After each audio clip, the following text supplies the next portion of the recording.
La proximité avec le territoire brésilien. Tu imagines, tu es là en train de travailler, tac, tac, tac. Peux-tu te présenter et nous parler de ton rôle au sein du GAL Est?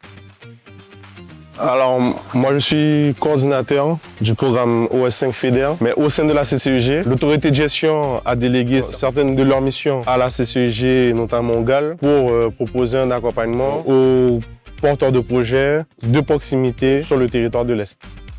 Qu'est-ce qui te plaît le plus dans ton poste ou dans tes missions au quotidien? Vraiment, ce qui me fait plaisir, c'est de participer aux différents schémas, aux réunions de travail qui favorisent le développement du territoire. Et ça, c'est totalement mon plaisir. Aujourd'hui, l'opportunité m'a apporté sur l'Est guyanais. Mais je suis content de pouvoir travailler pour l'Est guyanais. Du moment que c'est guyanais, je suis content. Peux-tu partager un projet, une réussite ou un moment marquant que tu as vécu ici? Des réussites qui me font plaisir, c'est de pouvoir financer des petits porteurs de projets qui n'ont pas forcément une grosse trésorerie ou qui n'ont pas forcément une grande maîtrise de l'ingénierie. C'est satisfaisant de réussir à pouvoir les financer. Selon toi, quelles qualités ou compétences sont essentielles pour exercer ce métier? Il faut vraiment être motivé, être passionné de ce qu'on fait en fait. Pas juste rester sur ses acquis, il faut vraiment aller chercher l'information. Et il faut être courageux parce que j'avoue qu'on va à Camopi, on n'est pas dans le luxe, on n'est pas dans des hôtels 4 étoiles, on n'est pas dans des super limousines ou des bus non, c'est la pirogue, il faut être ouvert d'esprit.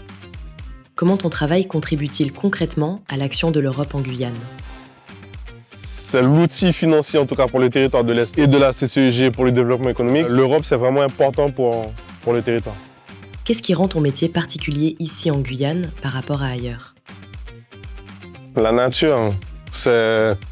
Franchement, je pense que j'aurais peut-être pas travaillé dans ça. J'aurais pas connu Wanaré, j'aurais pas connu Camopi, j'aurais pas connu Trois Sceaux.